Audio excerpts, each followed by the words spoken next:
Welcome to Mindflow Radio. We are creating conscious community by sharing mindful manifesting skills and transcendental music. We are all in this together.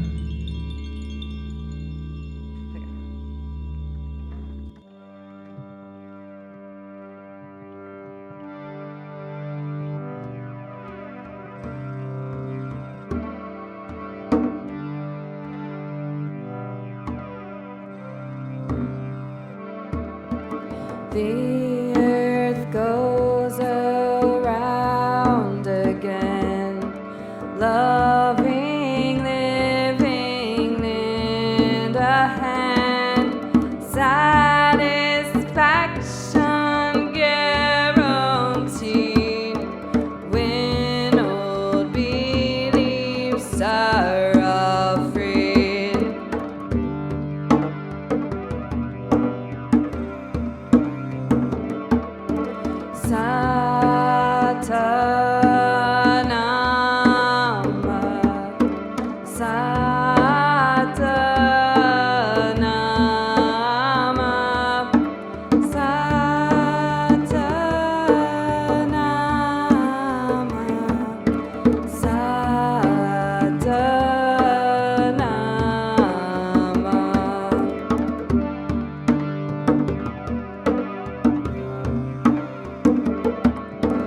What's your feelings now, my dear?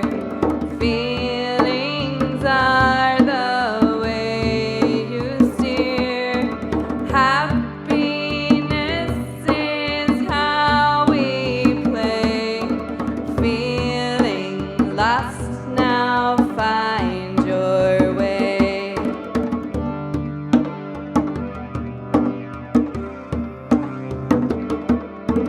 Sa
Train your mind to open more.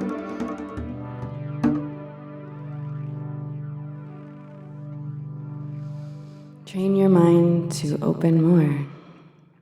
Okay? Okay. Mindflow Radio.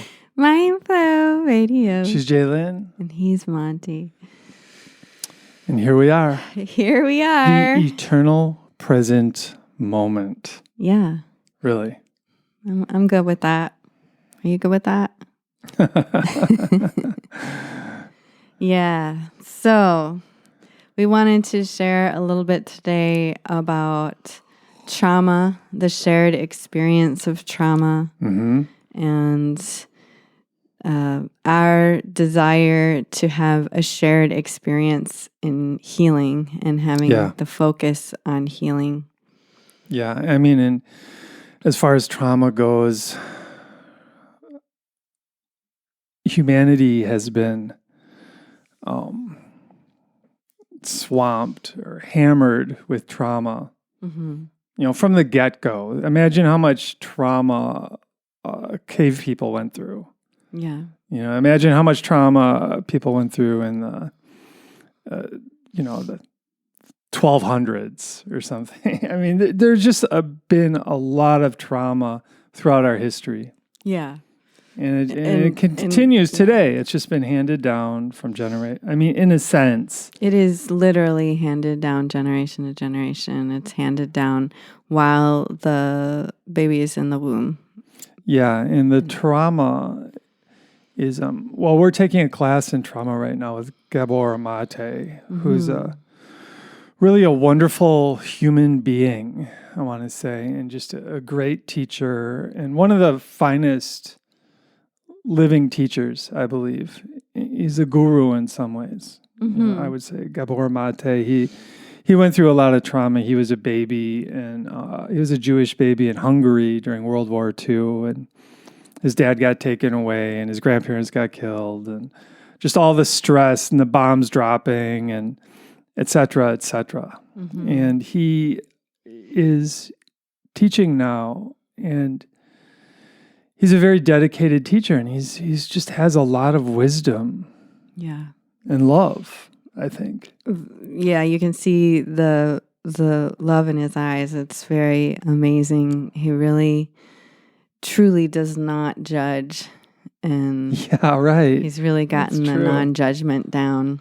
That's true. And yeah, we're taking a retreat with him this weekend. It's been our first Zoom retreat ever that we're attending, and it's been 4 days. Today's day 4, and we just signed up thinking that we needed continuing eds, but it's been an experience that has been very eye-opening, very soul growth filled.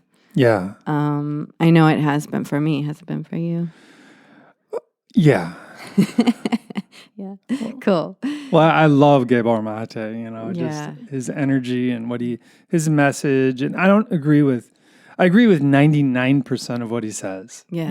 And of course we're going to disagree. Just words are tricky. Words are tricky. But true. I definitely 100% agree with his energy and his purpose and his mission and the love he feels for people. Yeah. Like you said, he doesn't judge people. No. And I love that because it helps me in understanding my own curiosity and how I'm kind of young in the whole deal, only been working on this stuff for over a decade. But I still feel very young in it, and to actually not judge another is really a sign of maturity. Oh, in yeah. my opinion. Well, and he's like one of these few rare, like famous people who see people who aren't famous and maybe down and out, maybe homeless, as equals to him. Mm-hmm. That's what humans. Non-judgment actually boils down to. Mm-hmm. It's like seeing everybody as just this wondrous, wounded creature. I mean, which we are. We've all been through this. Yeah. And we've all been through trauma. Yeah. We all have been through trauma. And traumatic events. Yeah. And the trauma is the wound. I'm sorry. No, it's okay. We've all been through traumatic events. And, like I said, our ancestors have been through tons of trauma as well. But the wounds are what we can work on healing. Yeah. Yeah. And accepting that we all have wounds is a really big one. I feel like some people don't feel that trauma is a part of their life, and they feel maybe lucky or maybe judgmental towards others by thinking they had a fine childhood and they didn't walk away with any wounds. But I would beg to differ that a lot of the formulations of patterns that we have in our lives are representations of our unconscious thought patterns of being an infant. Any time that we weren't picked up when we were crying and really were feeling alone and scared, any time that we were not picked up, that was a moment of not having our needs met. Or I love how Gabor Mate talks about it. He says that he had a mother, but in those moments, he, as an infant, felt like a motherless child. And so a lot of us, mothers, we're all doing the best we can, and we all have our own wounds that were passed on to us when we were in the womb, and our infancy, and our childhood, and it goes on and on. Throughout life. Yeah. And then we have a child, and it is a really big challenge, no matter who you are, what you're doing, what your economic status, yada, yada, yada. Having that baby and trying to decide, do I trust my gut? Do I listen to the doctor? How do I raise this thing? It's hard. So it's not a judgment. It is just an acknowledgement that when a baby is left to cry, in that moment, the baby feels like a motherless child, and like I must have done something wrong. I've been left here alone. And in that moment, a pattern begins. A pattern of, as he says, there are two needs: attachment and authenticity. And as children, we generally give up our authenticity to keep the attachment, because having attachment to our parents or whoever our caretakers are is important, because how are we going to get food? How are we going to get clothes? How are we going to be safe from any kind of threat? We're not. So we'll give up our authentic self to hold that attachment. And I think that right there is a huge point in how we feel sometimes so empty. Like, who am I? What am I doing? And the big question is what is my authentic self? Well, yeah, and something that goes through my mind as far as the authentic self is just all the mind training that we go through if we're exposed to like massive amounts of TV. Oh, yeah. Because that's kind of like getting in the way of our authenticity. It's saying you should be like this or like this or like this. Be like this, be like this, be like this. Believe this. This is reality. This is not, it's just all this confusing kind of mind trip. You should hate these people. You should like these people. You should act like this. You should have a car like that. You should look like this. You should, it goes on and on and on and on and on and on. And most of us have been like trained. Essentially, our minds have been trained to just take in that. As we watch TV, the mind kind of clicks into a passive state things just flow in, and they've got it down where scenes are changing, flashing lights, flash, flash, flash. It like wigs the mind out. And think of it's hard enough for us. Think about little kids sitting in front of screens or, flashing, flashing, flashing. You should like this kind of cereal. You should, blah, blah, blah. All these messages, all these like subconscious messages are just like hammered into our consciousness from an early age. Mm-hmm. How can we possibly be authentic? Right.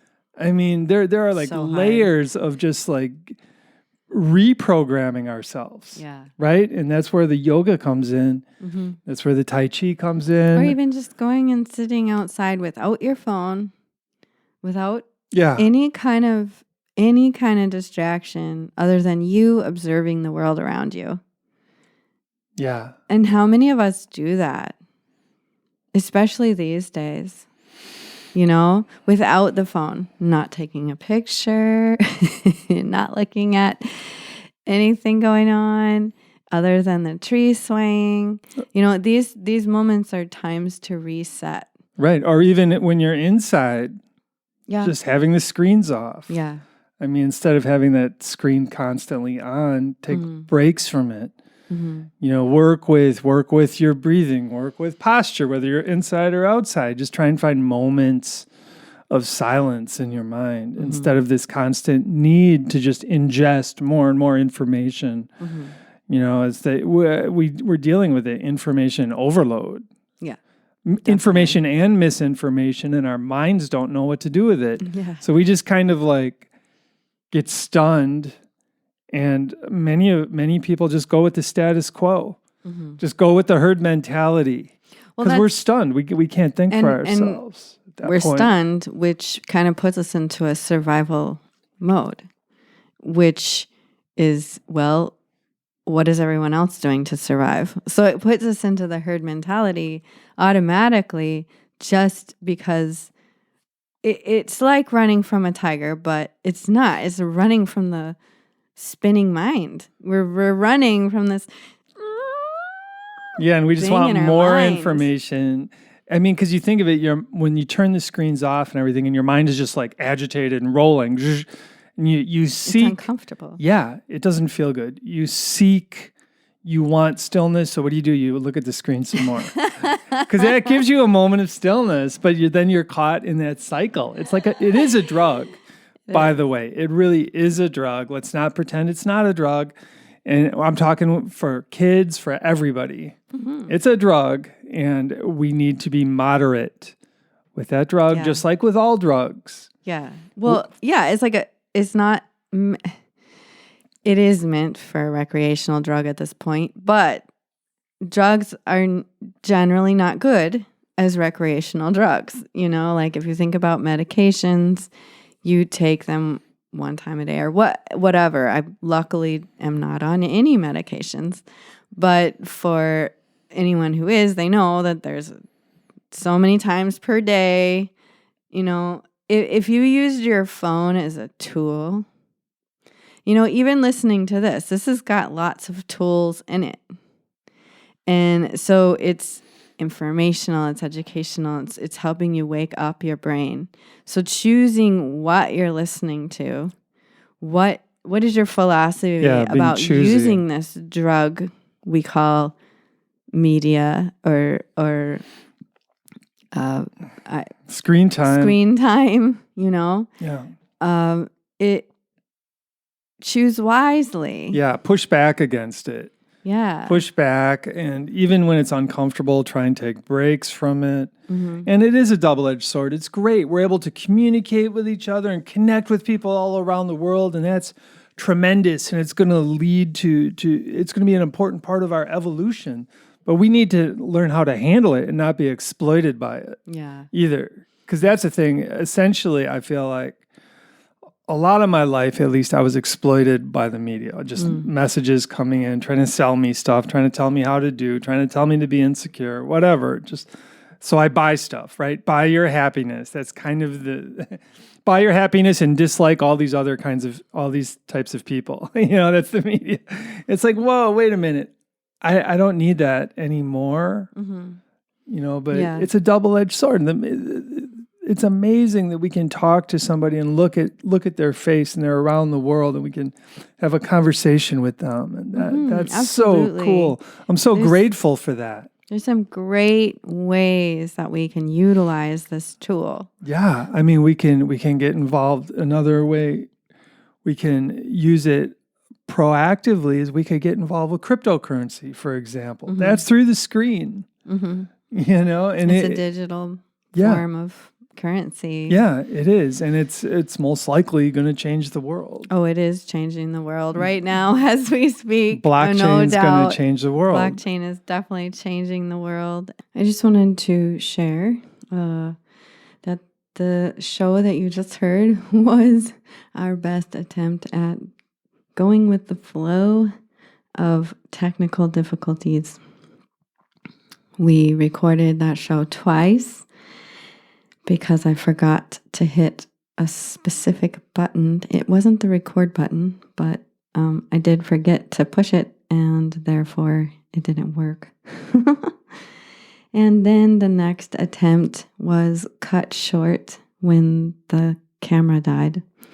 So I hope you enjoyed the show, and I hope you can enjoy your follies as much as we enjoy ours, and have a beautiful week. Be well.